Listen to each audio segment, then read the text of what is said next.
The general had 60 seconds to decide whether to shoot down a plane carrying 180 people. What he didn't know, the only voice that could stop him belonged to a 14-year-old girl in seat 7A. Her name was Mia Calloway, and she had no idea any of this was coming. Dallas-Fort Worth International Airport sat under a sky the color of hammered copper that afternoon, the kind of July heat that made the tarmac shimmer and the air taste like exhaust and burnt rubber. Inside Terminal C, the air conditioning fought a losing battle against the constant press of bodies. Families dragging overstuffed luggage, businessmen walking fast with their eyes on their phones, children running ahead of parents who had long since stopped chasing. Mia moved through all of it without touching any of it. That was the only way to describe how she walked. Not slow, not fast, just through, like a current of water finding its way between stones. Her backpack rode high on her shoulders, packed with the precision of someone who had learned to travel alone and didn't particularly want anyone to notice. She was small for 14, with dark circles under steady eyes, and the kind of quiet that adults sometimes mistook for sadness. It wasn't sadness, it was something else, something that had no clean name. She found gate C-14 without checking the signs twice.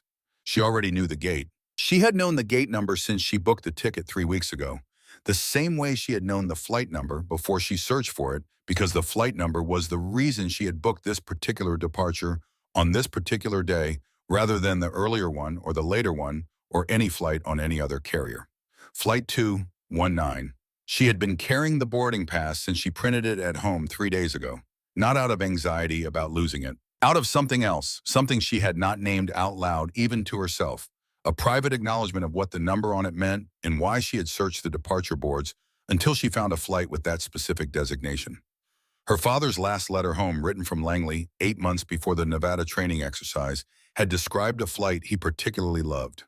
Night approach into Dallas, clear skies, the city spread below like a circuit board lit from within. He had called it the most honest hour of flying he knew. He had written the flight number in the margin of the letter, the way he always marked things he wanted to return to. 219. She had found that letter in the shoebox under her bed 6 months ago, and she had read the number and filed it in the specific drawer of her mind where she kept the things that were too large to look at directly but too important to release entirely. When it came time to book this trip to Washington, she had found a flight with that number, and she had bought the ticket without explaining it to anyone, including herself. It was not logic.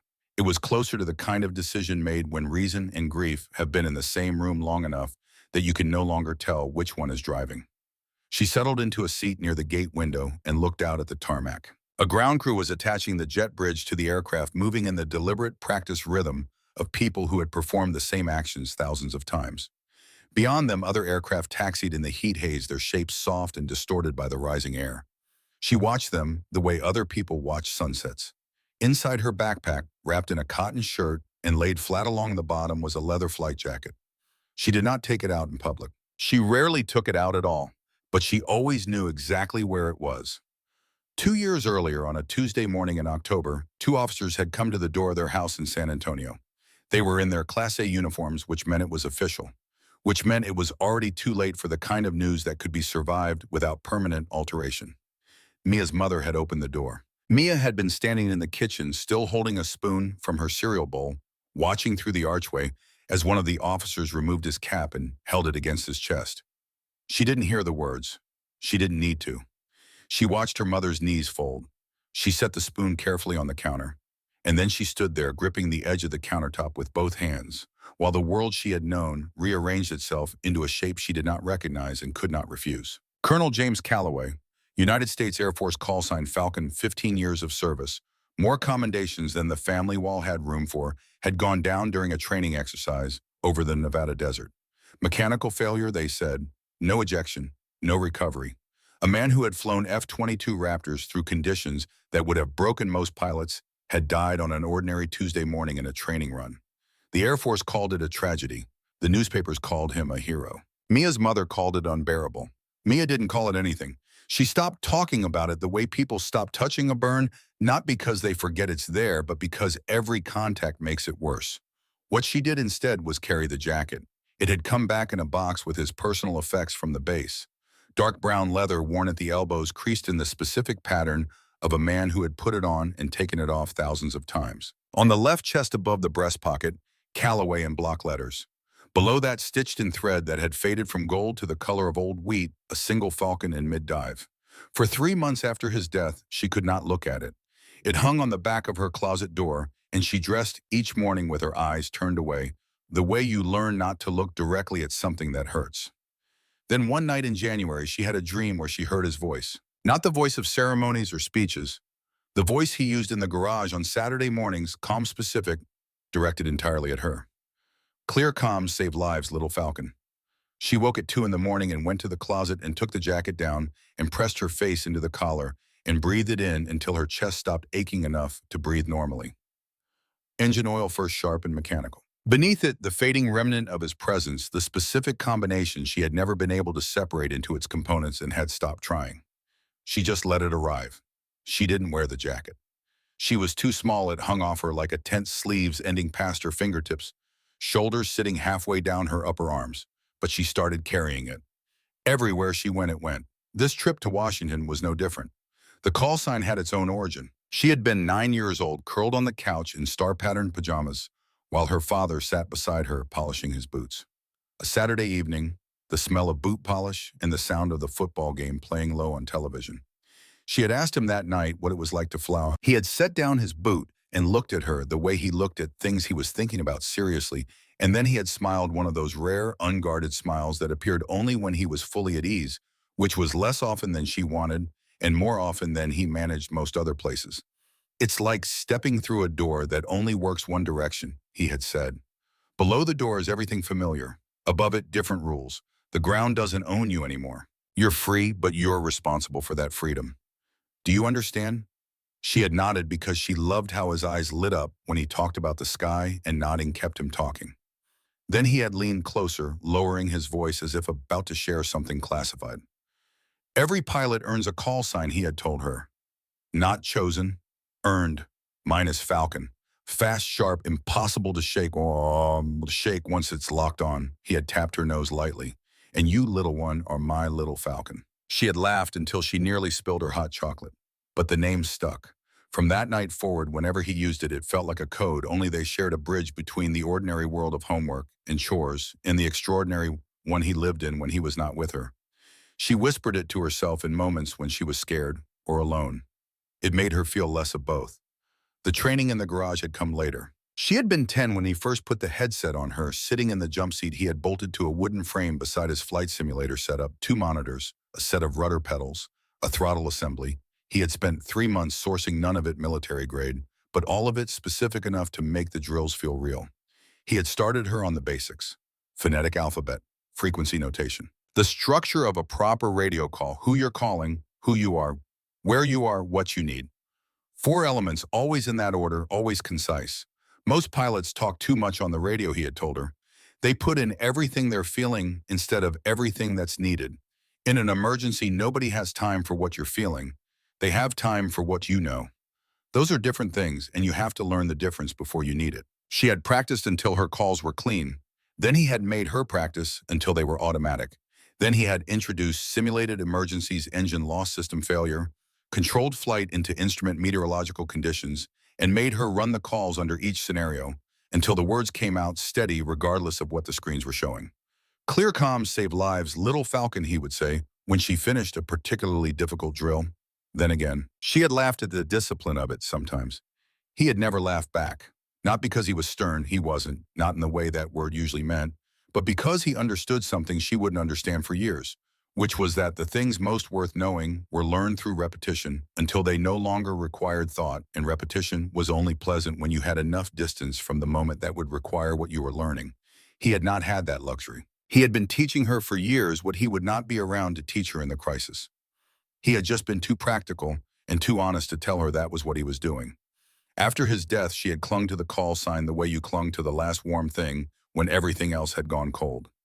The boarding call came at 4:31. Mia slung her backpack onto her shoulders and joined the line. The gate agent scanned her boarding pass and gave her the specific look that gate agents directed at unaccompanied minors, an attempt at reassurance that drew attention to itself by trying not to. Straight down the jet bridge, sweetheart, seat 7. A window side. Thanks, Mia said. She moved quickly away from the look, away from the sympathy. The aircraft smelled of recycled air and lemon disinfectant. Passengers filed in around her, jostling for overhead space, calling to each other across rows. Mia found 7A, slid into the window seat, tucked her backpack under the seat in front of her, and rested her right hand on it for a moment before sitting back. The anchor, still there. She pressed her forehead lightly against the oval window and watched the last of the ground crew finish their work below. The passengers filled in around her. Across the aisle in 7B sat a man she clocked immediately as a senior corporate type. Late 50s, a suit that had been expensive once and was still being treated like it was silver, hair cut short, a laptop open before the seatbelt sign had even activated. He did not look up from his screen. Mia doubted he would look up from his screen for the duration of the flight. Men like that had learned to use busyness as a kind of armor. In row 6, a woman in her early 30s was negotiating the placement of 2 children, approximately 4 and 6, with the systematic determination of someone running an operation perpetually on the verge of collapse. The older child wanted the window. The younger had already dropped something under the seat. The mother had the look of a person who had stopped asking for patience and simply accepted that it was no longer available to her. Behind Mia, 2 college-age men were talking about a concert in Washington. Floor tickets. Hotel rooms already booked. They were in full vacation mode, sentences tumbling over each other with the easy energy of people carrying nothing they needed to guard. And in row 14, near the window on the left side of the aircraft, a man sat perfectly still. Late 40s. A face that gave nothing away, not unfriendly, not hostile, not nervous. Simply composed. Hair the gray-brown of someone who had stopped tracking their own age, cut short and neat. No book, no phone, no laptop. He was not watching the boarding process. He was looking out the window at the tarmac with the patient stillness of someone waiting for something they knew was coming. His name, though Mia did not know this yet, was Aldrich Fenn. She noticed him the way she noticed most things, without staring, without making the noticing visible. The stillness registered. In a cabin full of people arranging themselves and reaching for things and calling to each other, he was doing none of that. She filed it away without knowing why it mattered. It was the kind of noticing that had no immediate use but felt necessary. She pulled out her sketchbook. The aircraft pushed back at 4:52, 5 minutes late. The safety demonstration began. Mia watched Sybil Crane, the lead flight attendant, sharp-featured, close-cropped silver hair, the efficient movements of someone who had done this job long enough to take it seriously rather than for granted, move through the aisle with calm authority. Her father had taught her to pay attention during safety demonstrations. Most passengers treated them like elevator music, technically present but unprocessed. He had explained the logic differently. The demonstrations existed because, in the moments when they became relevant, most people would be operating on pure adrenaline with no cognitive capacity left over for recall. The procedures had to be in the body, not just the brain. Every flight you take, he had told her, you practice the emergency without knowing it. That's the point. She watched Sybil work through the aisle and thought about that. The aircraft lined up with the runway. Mia pressed her forehead against the glass. There was the pause, that specific pause before the engines surged, that she had felt on every flight she had ever taken and never quite got used to. The silence of potential, the held breath before the roar. Then the engine screamed up to full power, and the aircraft leaped forward, and Mia grinned despite herself, despite everything, because this part was still the best part.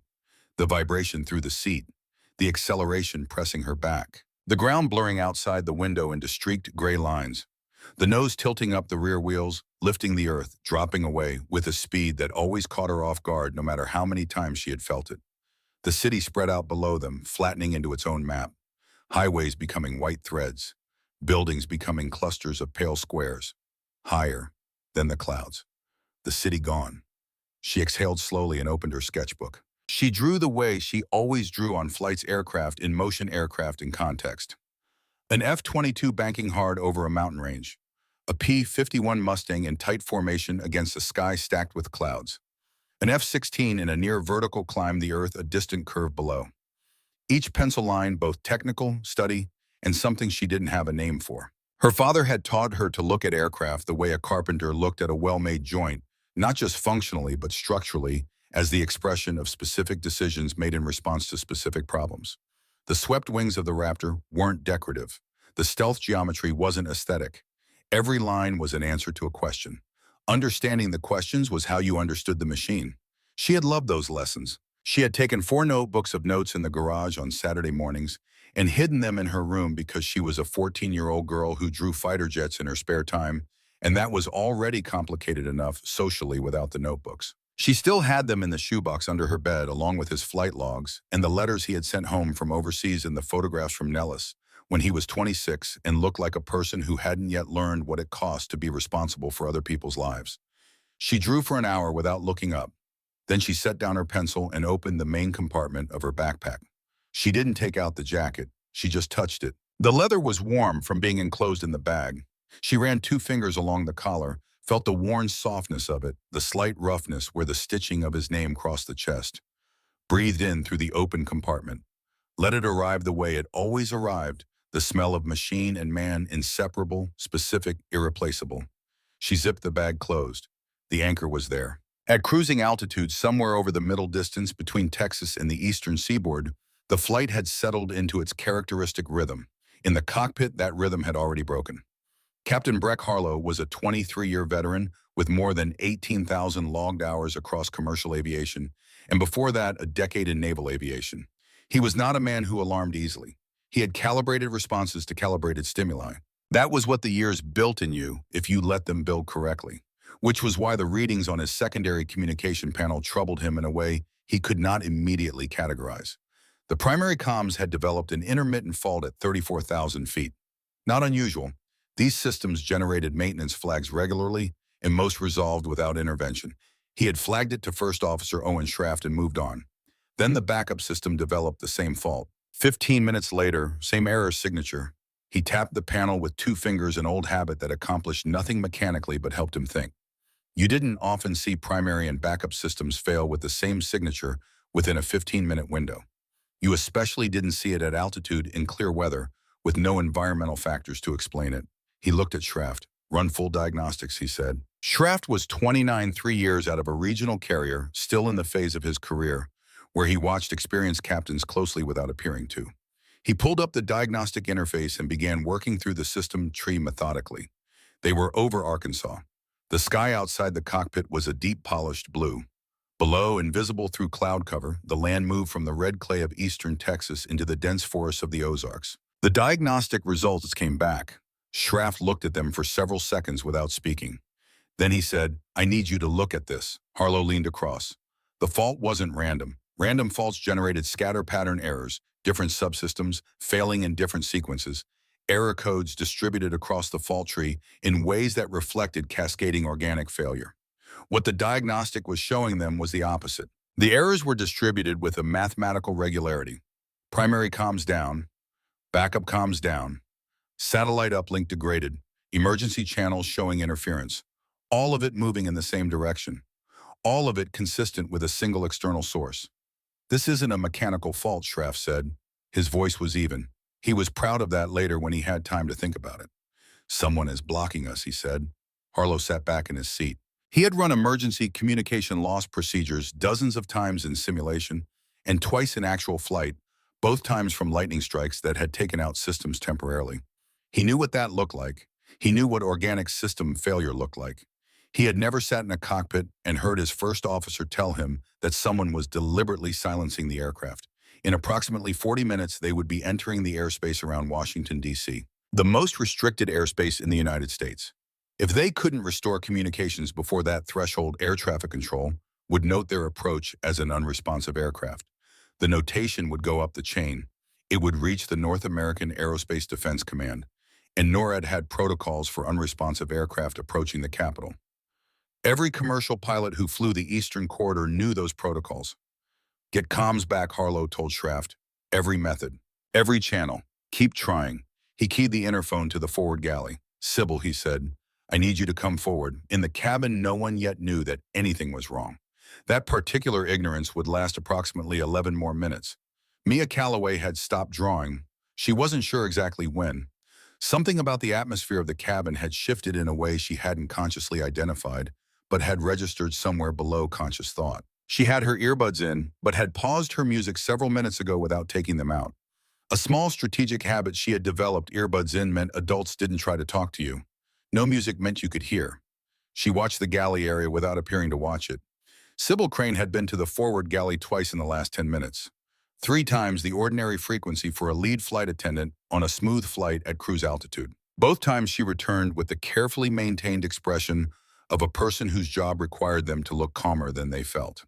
Mia recognized that expression. She had worn it herself at the funeral when distant relatives told her that James Calloway was watching over her from somewhere better, and she had nodded and said thank you, and thought about something else entirely, because the alternative was to say what she actually thought, which was that she did not find the concept of somewhere better particularly comforting, when the specific person she wanted was right here in the ordinary world where she could use him. The businessman across the aisle had finally closed his laptop.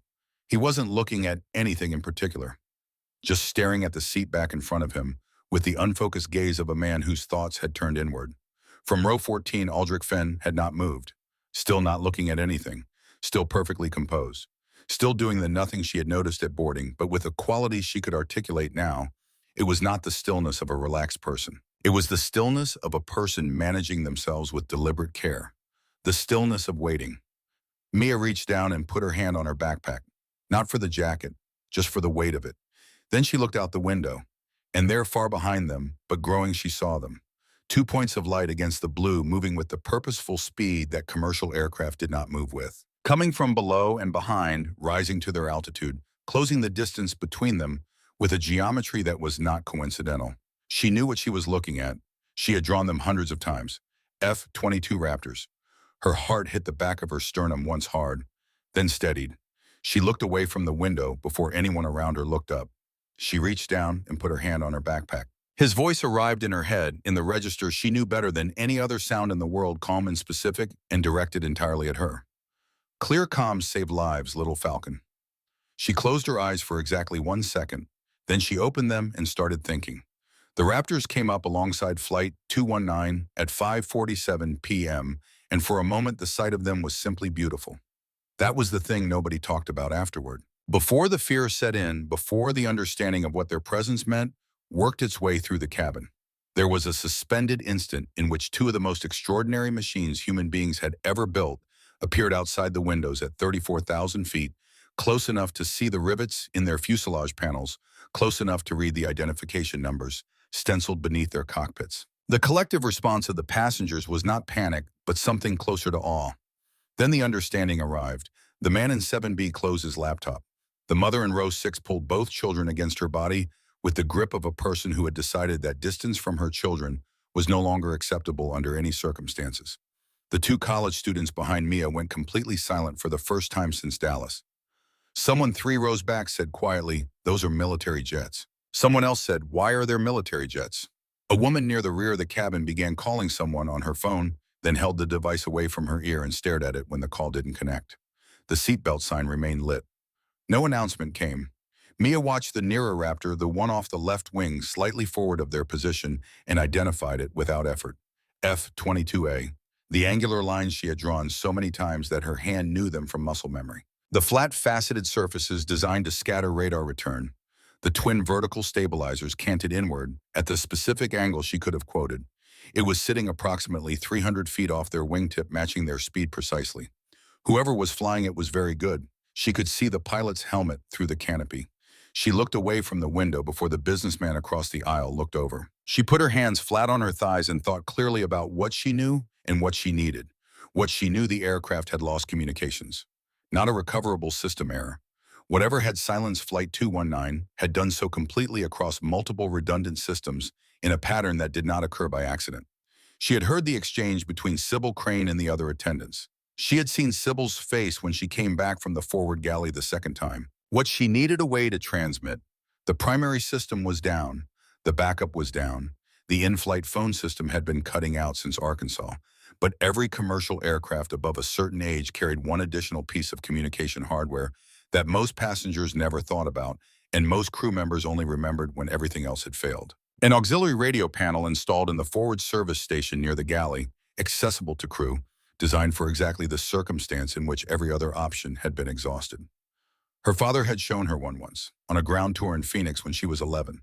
He had pointed to everything with the systematic enthusiasm of a man explaining a beloved subject, and she had pointed at the auxiliary panel, small, partly obscured, behind a service panel near the galley entrance, and asked what it was. "Emergency backup," he had said. "Hardwired, isolated from the main avionics bus."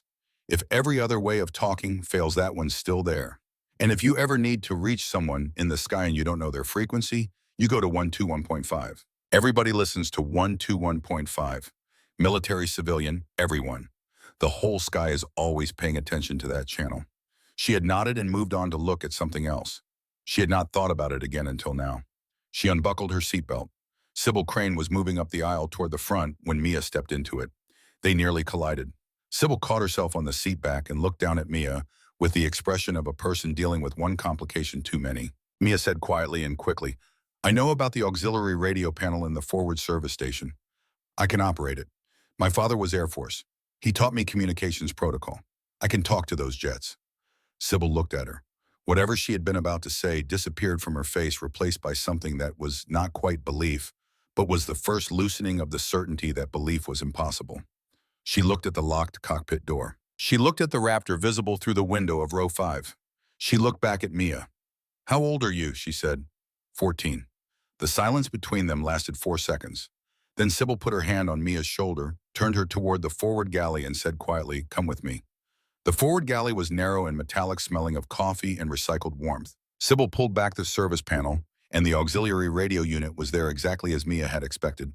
A small gray hard-mounted unit with a frequency selector, a transmit button, and a coiled cord attached to a headset that looked as though it had been installed in the previous decade and tested infrequently since. Mia sat on the jump seat, lifted the headset, and settled it over her ears. The fit was wrong. It always was. Every headset she had ever worn had been designed for an adult head, with the ear cups too far apart and the headband too long. She adjusted as best she could, found 121.5 megahertz on the frequency selector, the first frequency her father had drilled into her at age 9 as the one you went to when every other channel had failed, and checked the indicator light. Steady green. She organized herself the way he had taught her procedure before feeling information before reaction. She took one breath, then she pressed transmit. "This is Little Falcon," she said. "Flight 219 has lost all cockpit communications. This is not a hostile situation. Passengers are safe. Pilots are maintaining manual control. Please do not fire. We are not a threat." She released the button. The channel hissed. Then from somewhere above and behind them, the voice of Garrett Weil entered the frequency. "Civilian aircraft, this is USAF Interceptor Viper. Please say again your last transmission." "Did you identify as Little Falcon?" Mia's throat tightened for exactly 1 second. Then she pressed transmit again. "Copy, Viper.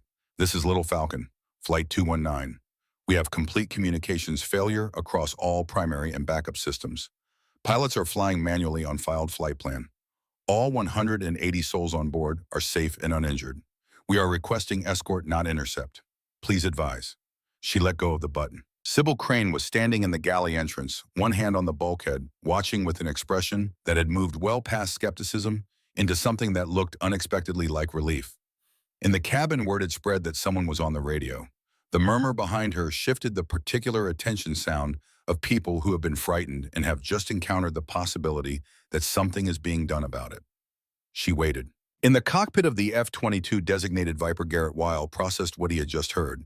He was 38 years old, a major with 9 years of operational experience, following 2 years of test work at Edwards, and he had intercepted unresponsive aircraft before. The protocols were clear, and he followed them without sentiment because sentiment at altitude was not useful. What he had not expected on this intercept was the voice of a child using a call sign that he recognized. Little Falcon. He knew that call sign, not from any official record, not from a briefing, from a conversation in a break room at Langley 3 years earlier, when a colonel named James Calloway had been explaining to a group of junior officers the importance of communication discipline. He had mentioned in passing that he had started his own daughter on radio procedures when she was 7 years old, and that she had a call sign of her own one that only the two of them knew. Weil had laughed. It was the kind of story you laughed at, fond, precise, very Calloway. The man had been constitutionally incapable of being around someone without teaching them something useful. He had died 14 months after that conversation. Weil had attended the memorial service. He had stood in the back of the chapel with a group of men who had all known Calloway in their own specific ways and had thought about the particular silence that a man like that left behind. Not empty silence, but weighted silence. The silence of all the things he was still supposed to say to people who had needed to hear them. He reached the Valkyrie frequency and spoke to Lena Marsh on the encrypted channel. "Lena, you monitoring 121.5, I heard it," she said. Her voice was measured, but he had known Lena Marsh for 6 years, and he heard what was underneath the measure. "You know who that is," he said. "I know who that is."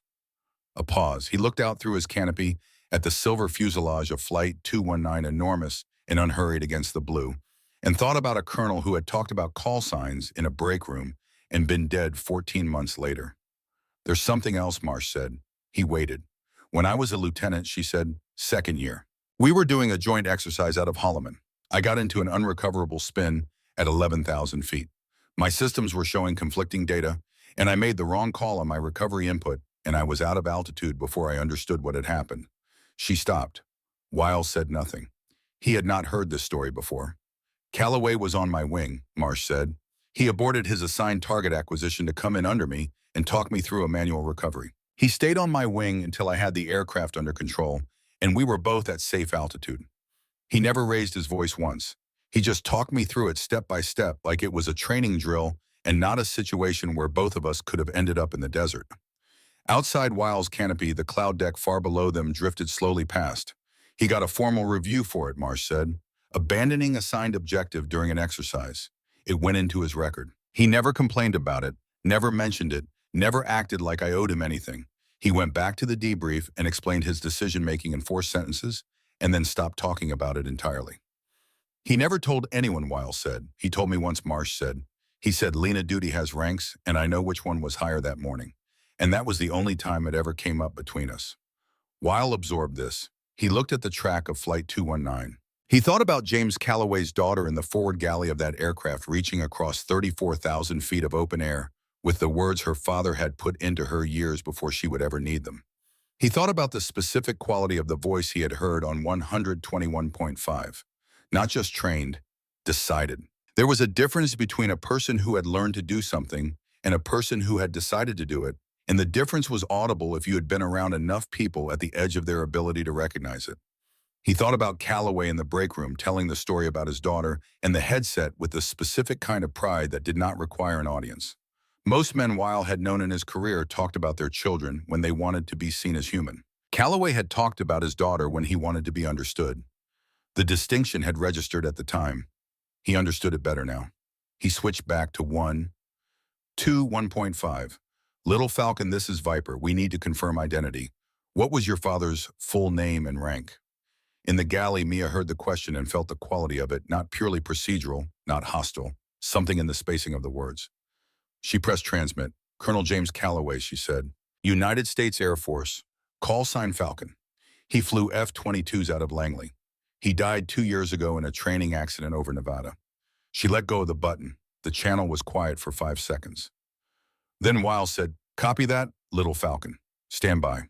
And at NORAD's operations center, General Everett Dunbar heard the name.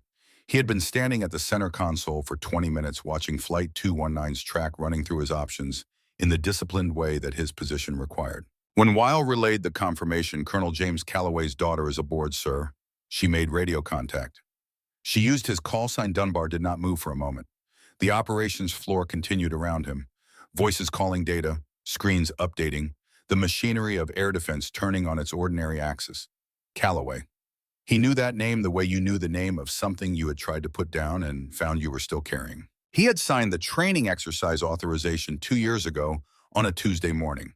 One of 14 signatures he had applied to 14 documents before 9 a.m. Standard operational review. Nothing in the risk assessment that had distinguished it from the other 13. He had been efficient. He had moved through the stack and gone on to other work. By that afternoon, one of those 14 signatures had become a casualty report. He had read the report. He had written the letter to the family. He had attended the memorial service and stood in the back of the chapel and looked at the polished wood of the casket and thought with the precision of a man trained to assign accountability about the document he had signed and the risk addendum he had not read carefully enough and the specific moment of brisk efficiency that had cost a family their father. He had done everything that duty required with the composure that duty required, because composure was what the position demanded, and he had given the position everything it had ever asked of him. And then he had gone back to his desk and his schedule and his 14 documents, and he had not called the family again. He had not written. He had not done the one thing that James Calloway had asked of him in the last meeting they ever had, which was not to fix what could not be fixed, but simply to know that his daughter was there. That specific failure was the one he could not account for the way he accounted for everything else. It did not fit into any professional category. It sat outside all the frameworks he had built over 31 years of service to manage exactly this kind of weight. And so it had simply remained where he had put it, which was behind everything, underneath everything present, in the particular way that things were present when you had decided not to look at them directly. He had been carrying it for 2 years. He had never expected it to find him like this. "Confirm that transmission," he said to the room. "Sir," the watch officer said, "Interceptor Viper is confirming. Civilian female juvenile aboard Flight 219 has established radio contact on 121.5. She identified herself with a call sign associated with Colonel Calloway's personal family communications. Dunbar looked at the track. 28 minutes to the corridor, the watch officer said. He said, "Get me a direct line to Viper." "Major," he said, when Weil answered. "The girl is still on frequency." "Yes, sir. Holding on 121.5. What is her condition?"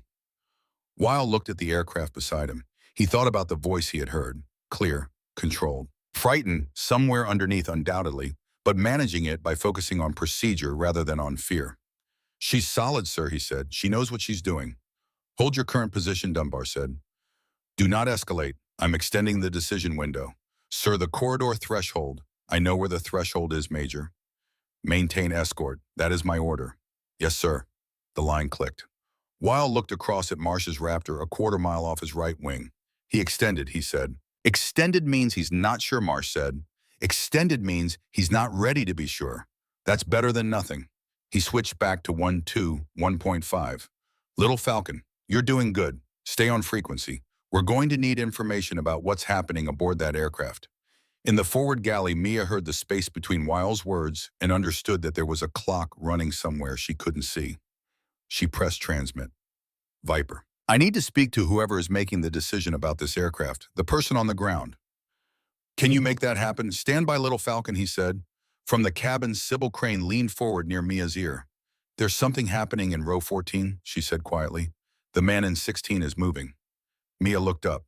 In the narrow mirror angle visible from the galley entrance, she could see the aisle. The man she had been watching in row 16, the one who had boarded quietly and remained quiet throughout, was on his feet, moving forward with the deliberateness of a person who had a specific destination and a specific intention. It was different from a passenger heading to the lavatory. It was the movement of trained purpose, economical and direct. He stopped at row 14. Aldrich Fenn did not look up until the man was already beside him. What happened next was quiet and fast, and to the passengers nearby, who saw it initially incomprehensible. The standing man's left hand came down on Fenn's forearm. His right produced a credentials case held briefly open at shoulder height. He said something to Fenn in a voice too low to carry. Fenn's face did not change dramatically. It simply closed. Whatever had been animating it shuddered like a lamp being turned down. He allowed his right hand to be taken from beneath the tray table. In his palm was a device approximately the size of a thick television remote, matte black compact, with a single green indicator light that had been lit since they left Dallas. The man pressed a recessed button on its side. The light blinked once. Then it went out. In the cockpit, Schraff looked at his panel. "Alan," he kept his voice even, "I'm getting carrier signal on backup comms." Harlow swung toward him. Schraff's hands moved quickly. The backup communication system, generating nothing but structured interference for the better part of an hour, was showing activity. Not full restoration, the fault had gone too deep for that, but the interference pattern was gone. The underlying system was accessible. He tried ATC on the backup frequency. "Washington Center, this is Flight 219. Do you read 3 seconds? Then a voice broke in intermittent, fading in and out, but present. "Flight 219, Washington Center, we have you. Intermittent, say altitude in sols." Harlow exhaled something that wasn't quite a word. "Washington Center, Flight 219-340180, sols minimum comms, requesting vectors."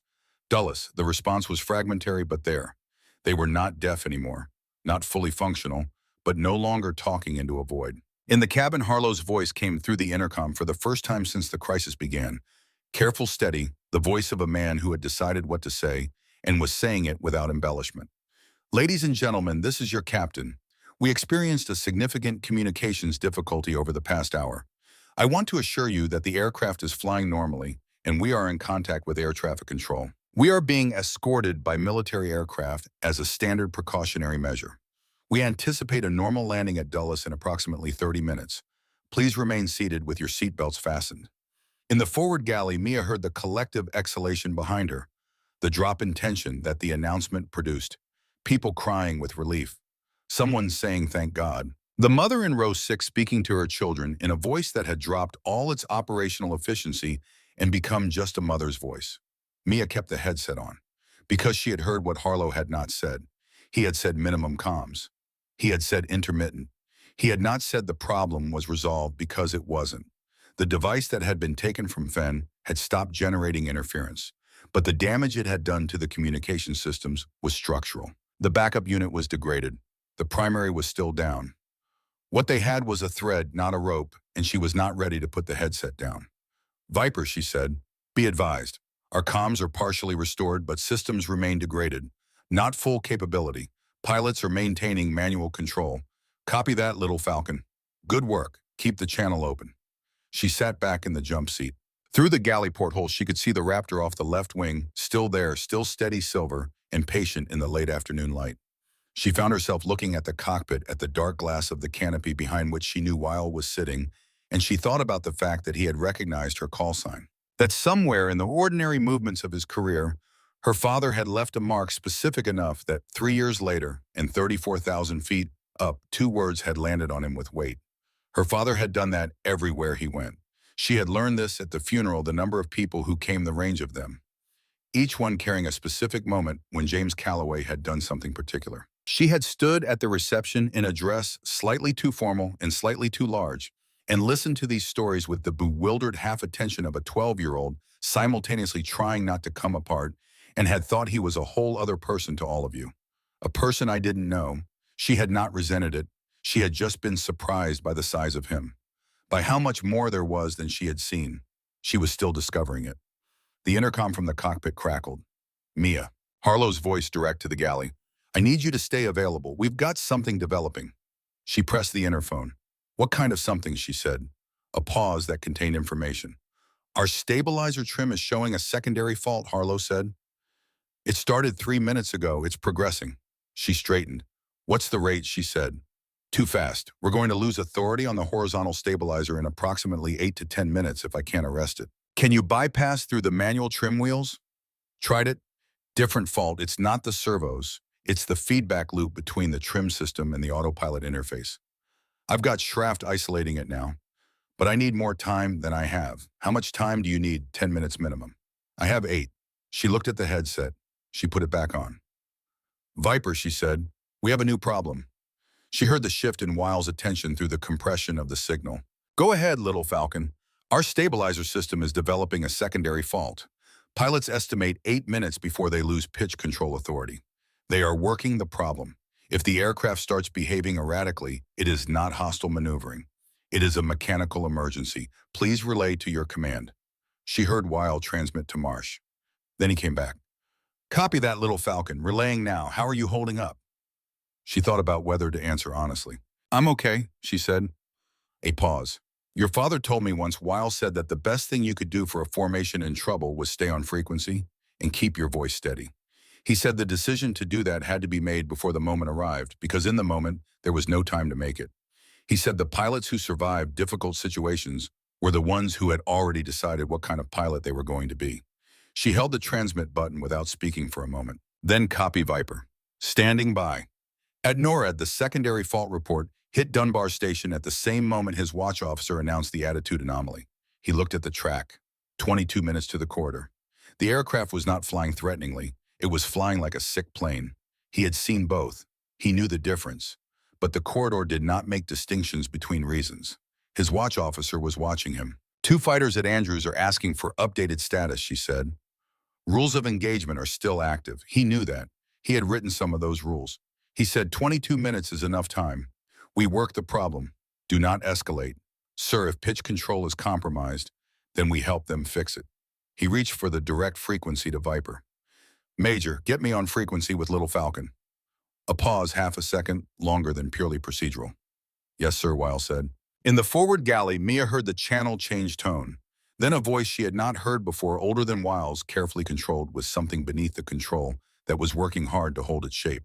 Mia, the voice said, "My name is Everett Dunbar. I'm the general in command of this air defense sector. I need to speak with you directly." She felt the weight of the sentence. Not the rank, not the authority, the use of her name, the directness of it. She pressed transmit. "I'm here, General." In the cockpit of Viper, Weil listened and felt Marsh come up on the private line without being asked.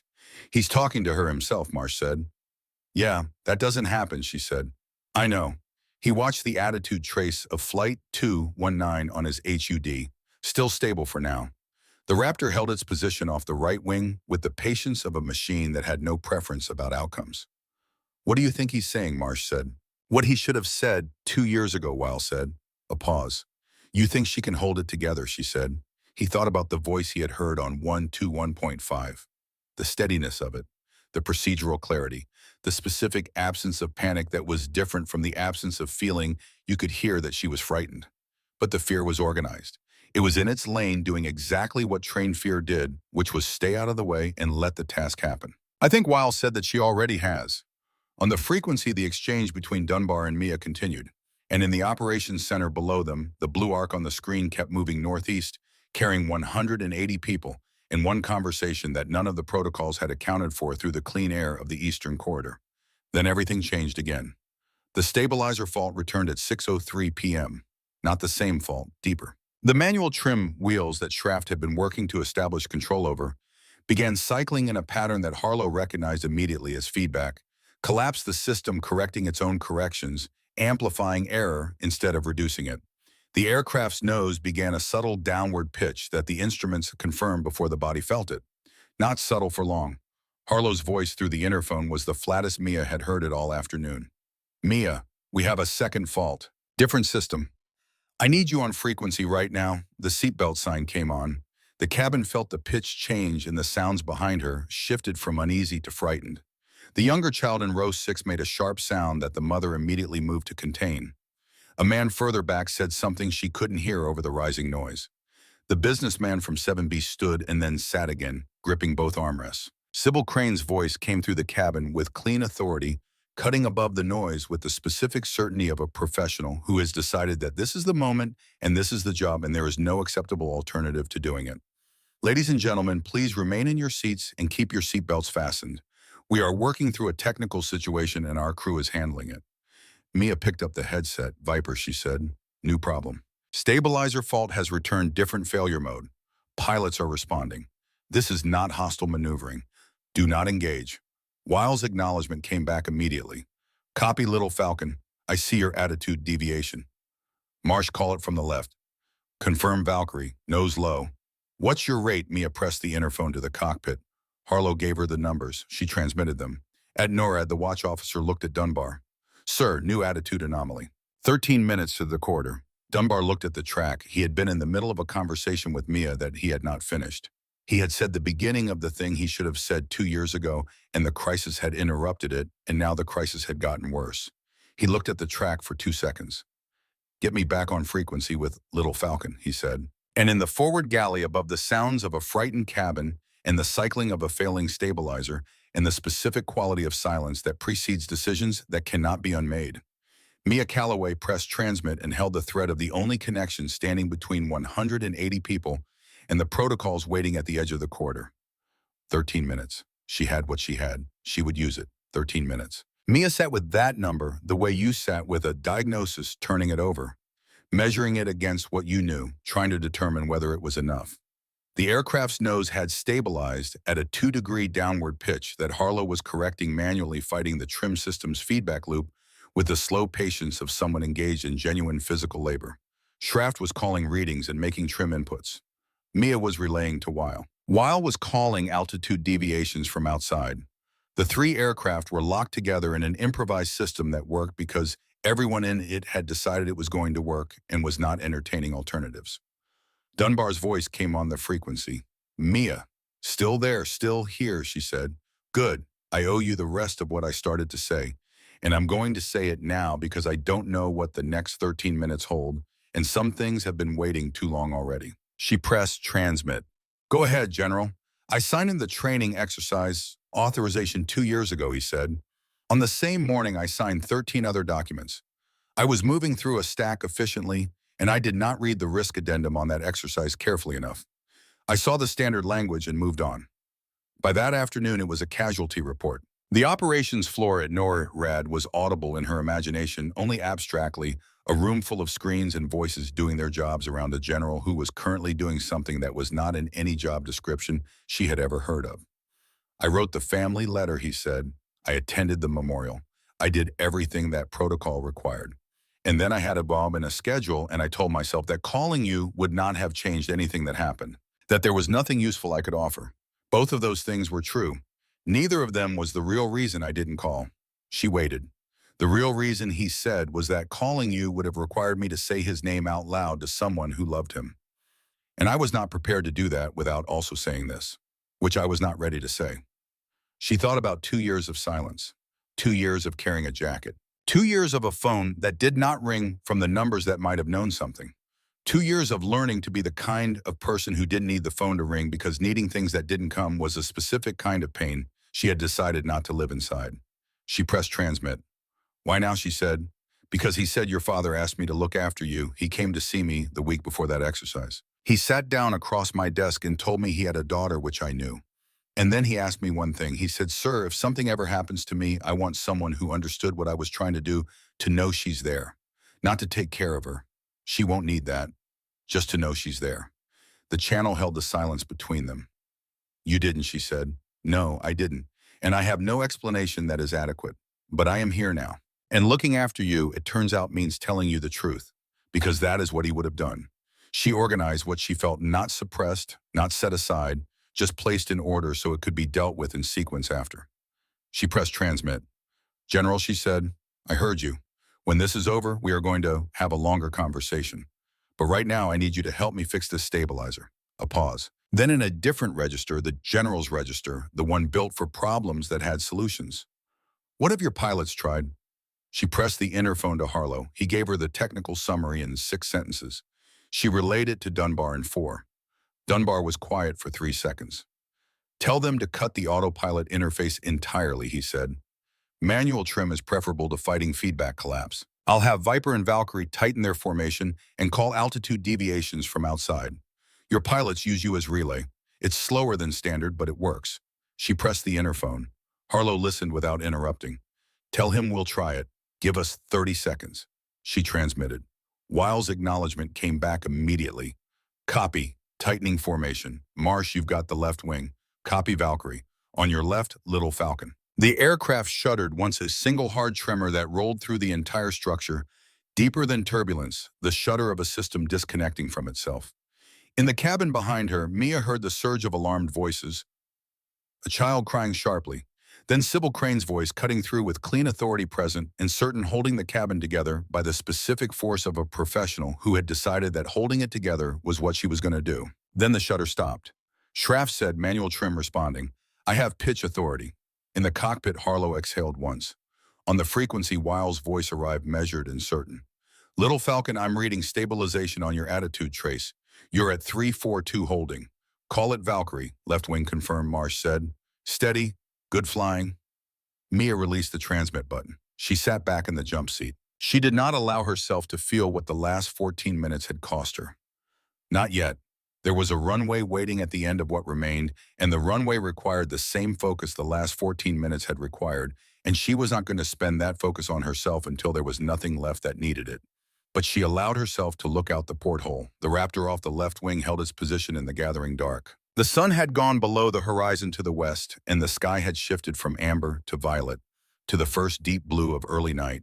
The aircraft's position lights blinked with the steady, patient regularity of machines that did not need to rest. Viper, she said, distance to the corridor threshold. 9 minutes. Little Falcon, you're going to make it. She pressed the interphone. Breck, 9 minutes. What do you need? Keep the channel open, Harlow said. And Mia, whatever you're doing up there, it's working. Don't change anything. She heard something in his voice that she recognized from the voice of every experienced person she had watched operate at the edge of their competence. Not panic, not even fear, but the very specific quality of total engagement. A person who has put everything they have into a single task and has nothing left over. She had heard it in her father's voice once during a simulator session, when the simulation had compounded a catastrophic engine failure with a simultaneous hydraulic fault, and he had worked the problem without hesitation, his hands and voice moving in the practiced choreography of someone who had prepared for exactly this. He had resolved it. The simulation had beeped its success tone. He had sat back and exhaled. Then he had turned to her. "Your turn," he had said. She had stared at him. Exactly the same scenario he had said. Run it. She had run it. She had made mistakes. She had run it again. She had made different mistakes. She had run it a third time, and the simulation had beeped its success tone, and he had put his hand on the back of her neck, the way he did when he was proud of her and didn't want to make a production of it. The quarter threshold was 6 minutes away. She put the headset back on. Dunbar came on the frequency. "Mia," she answered immediately. "I told you what your father asked me to do," he said. "I want to tell you what he said about you." He said it once in the same meeting without elaborating. He said, "Sir, she doesn't know it yet, but she's going to be remarkable." He said it the way people said things when they had already decided the thing was true and were simply waiting for the world to catch up. She held the transmit button for a moment without speaking. "Then I didn't know he said that." "I know," Dunbar said. "I've been carrying it since the morning I signed that report. I think I owed it to you." She looked out the porthole at the Raptor off the left wing. She pressed transmit. "You can pay back the rest of it by keeping the corridor open for the next 5 minutes," she said. The briefest pause. Then, "It's open. All units, maintain escort posture. Do not engage. You are cleared through." Wiles' acknowledgement came back hard and certain. "Viper copy. We've got them." Marsh's voice followed quieter, with a precision that felt personal. "Valkyrie copy. We're not going anywhere, Little Falcon." She looked at the Raptor and breathed. "Valkyrie," she said, "I know what my father did for you." A long silence on the channel. Then Marsh's voice quieter than it had been all afternoon. "He told you," she said. "No," Mia said. "Someone else did." Another silence. "He never asked me for anything in return," Marsh said. "Not a word. He just went back to the debrief and sat down. I've thought about that more times than I can count over the past 2 years. What kind of person does something like that and never mentions it again?" Mia pressed transmit. "The kind who thought the doing was the point," she said.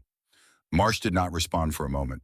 When she did, her voice had something in it that was carefully controlled and not entirely succeeding. "He was right about you," she said. "He talked about you. Not often. But when he did, you could hear it. The specific kind of pride that doesn't need an audience. He said you were going to be something remarkable. He said it the way people said things when they had already decided they were true." Mia kept her eyes on the Raptor. "2 minutes, Valkyrie," she said. "Let's bring this home." "Yes," Marsh said. "Let's." In the cockpit, Harlow was flying with the focused physical attention of a man engaged in genuine manual work. Hands on the controls with the constant micro-adjustments of someone who had done this in simulation, but not in practice for long enough that the muscles remembered it only incompletely. Schraft was calling readings and making trim inputs. The stabilizer fault had not worsened. They were holding by the specific margin that defined the difference between controlled flight and the alternative. Mia pressed the interphone. 60 seconds to the threshold, Breck," status holding Harlow said. "Manual trim responding. Schraft's got it. Just keep those jets talking to us." The corridor threshold arrived at 6:31 p.m. Nothing dramatic marked the moment. The sky on the other side of the invisible line was the same sky as before. The Raptors held their positions. The aircraft flew on. But Mia felt it the way you felt the end of something that had required everything you had, not relief exactly, but the specific emptiness of a sustained effort concluding. The sudden awareness of your own hands and the weight of your own head and the fact that you had been breathing shallowly for longer than you realized. She breathed in. She breathed out. "Viper," she said. "Flight 219, request runway assignment, Dulles and escort to landing." "Already coordinated, Little Falcon. Dulles is holding runway 1 right for you. Emergency equipment, standing by precautionary. You'll have company all the way down." The aircraft began its descent. She had watched hundreds of approaches from window seats over the years, the long, gradual surrender of altitude, the controlled conversation between the aircraft and the ground. She had watched her father make approaches in simulators, his hands making the small corrections that kept the glide slope centered, his voice calling altitudes in the calm cadence of someone for whom precision was not an effort, but a habit. He made flying look like thinking. He had told her once that for him it felt the same, that the aircraft was an extension of intention, that the gap between wanting to go somewhere and going there collapsed when you were in the cockpit. in the way it collapsed for very few people in very few activities. She had thought about that a great deal since his death. She had thought about what it meant to have found the thing that made intention and reality continuous for you, and to have had that taken away, and whether the tragedy was losing the thing or never having found it in the first place. She had not resolved this. She suspected she was still too young to resolve it, and that by the time she was old enough, the question would have changed its shape. She watched the approach lighting come up through the porthole and thought about all the landings she had watched and all the ones she hadn't. The gear came down with the familiar thud and hydraulic groan. The flaps extended. Outside, the Raptors were still there.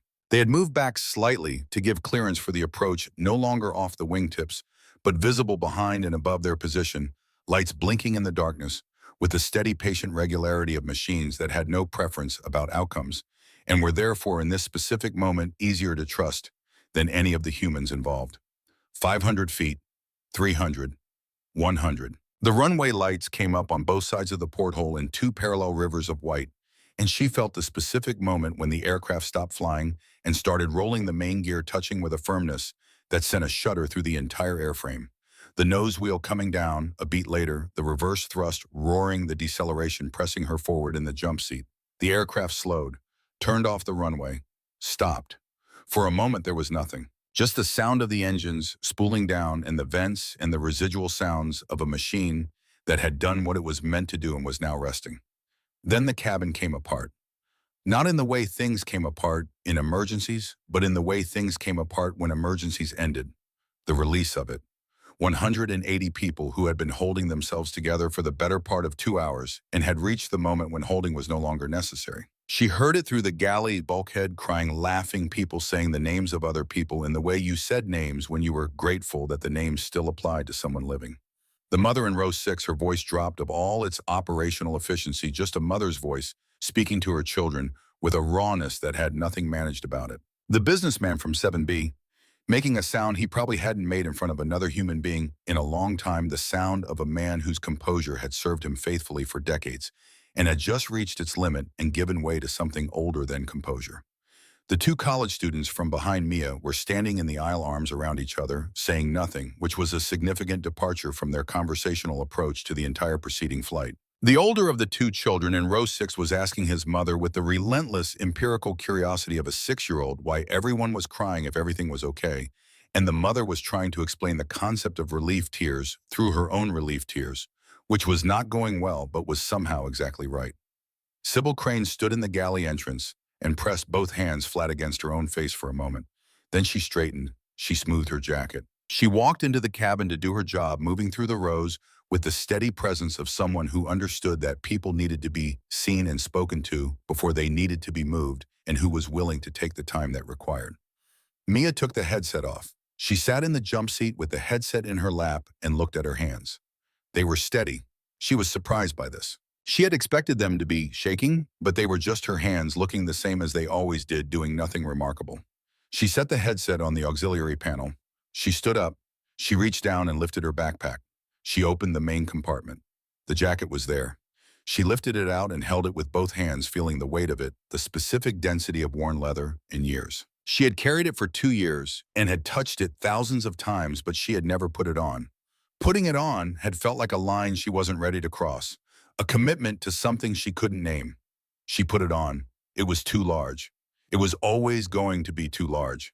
The sleeves hung past her wrists and the shoulders sat halfway down her upper arms.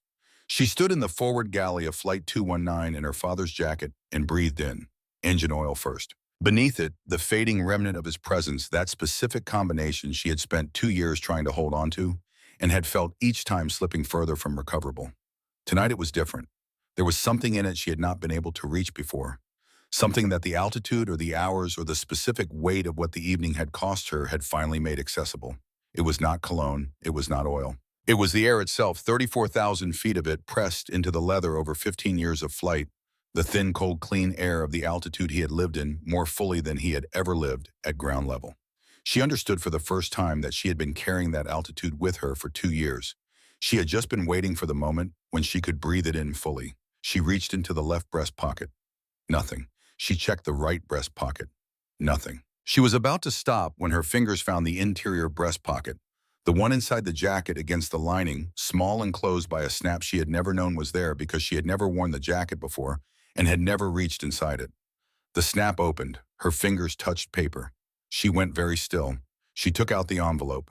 Small, heavy paper, the kind stationery stores sold for letters meant to last. The edges softened with age, the paper having absorbed years of warmth, first from a body, then from a bag.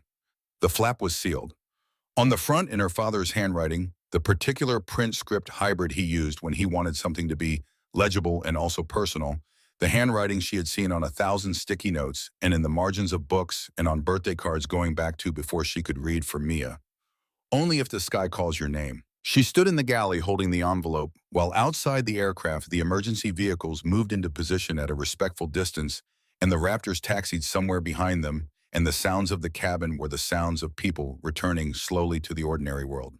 She opened it. The letter was 2 pages handwritten, dated 3 years ago.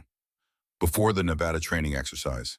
Before the Tuesday morning knock on the door. Written by a man who knew his work and knew what it asked of people and was not naive about the actuarial reality of the life he had chosen. A man who had sat in a garage with a girl in a too large headset for years patiently and specifically as if he had already decided which moment would require what he was giving her. She read it. We will not put the words of that letter here. Some things belong entirely to the person they were written for.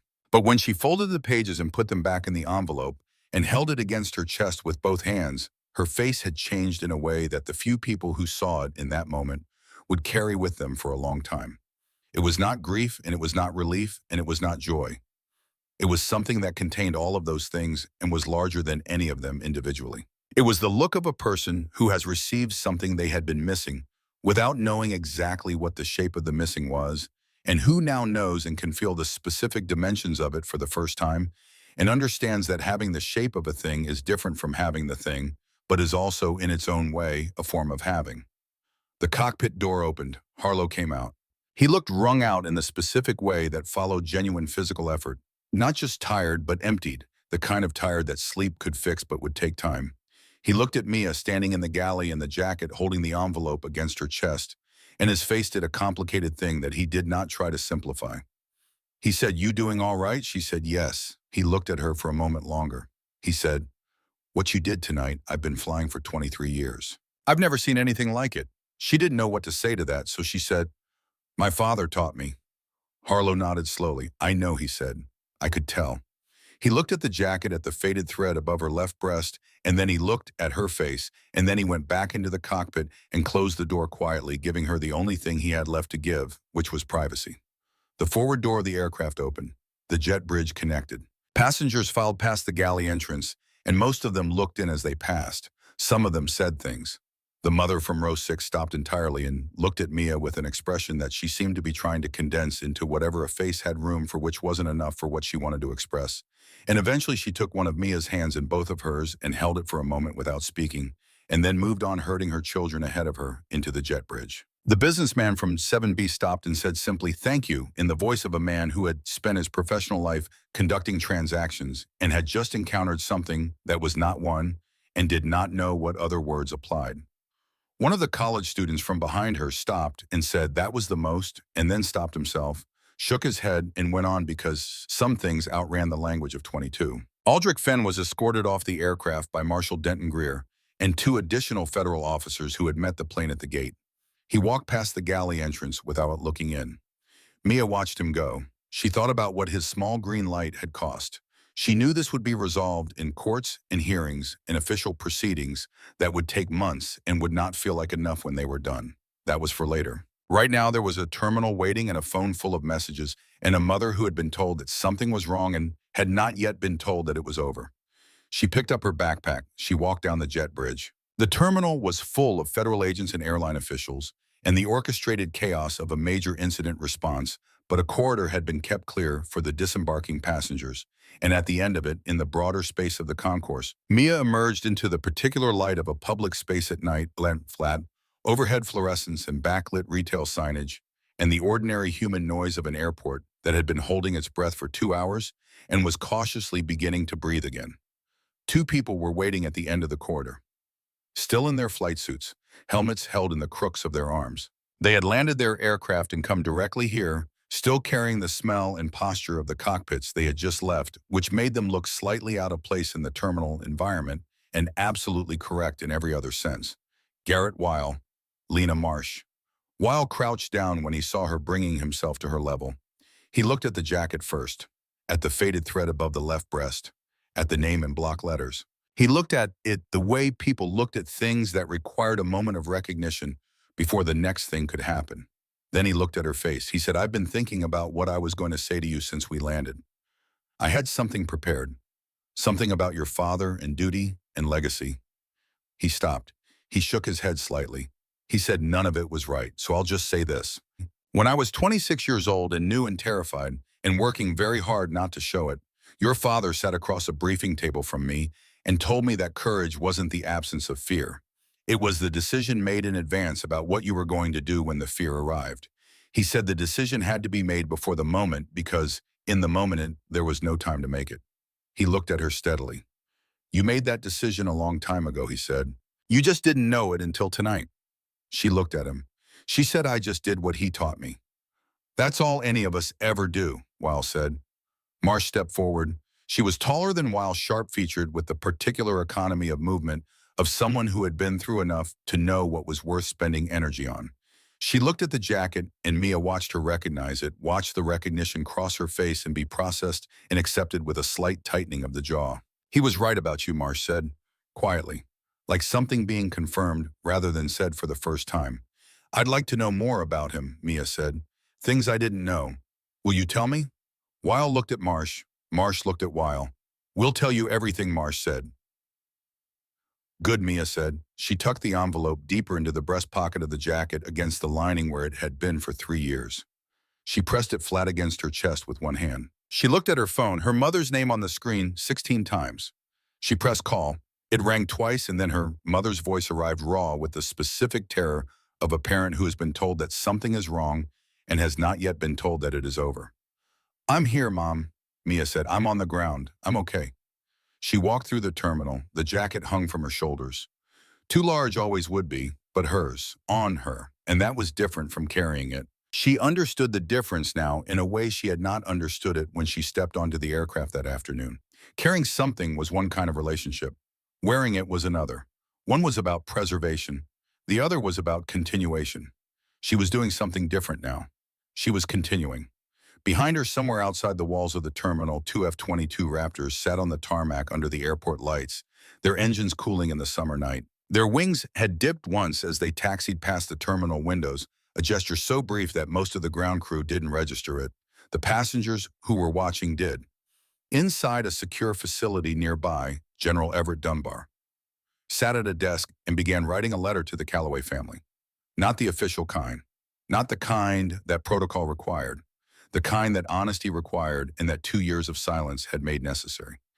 He was not sure he had the words yet. He would work on it until he did.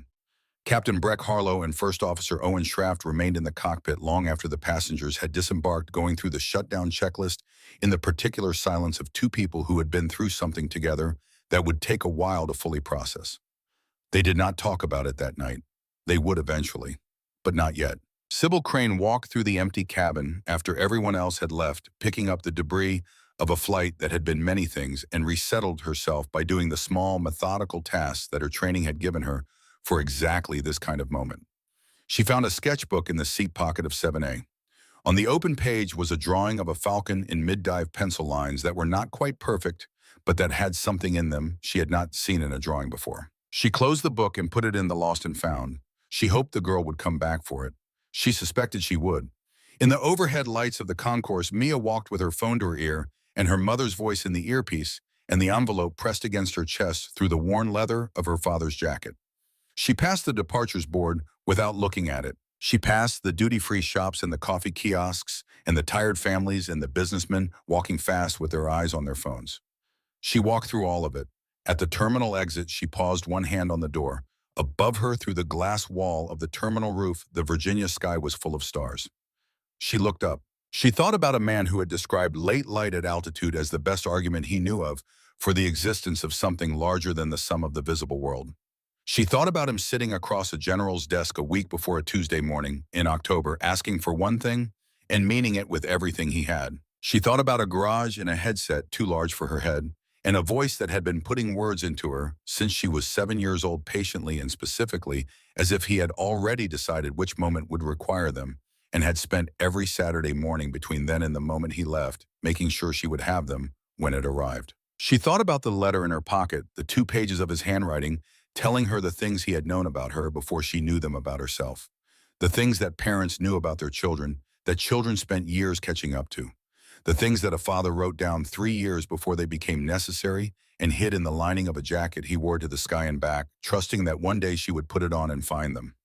She thought about the word remarkable. She thought about what it meant to have been seen clearly, specifically with confidence, by someone who was no longer here to be thanked for it. She did not say anything.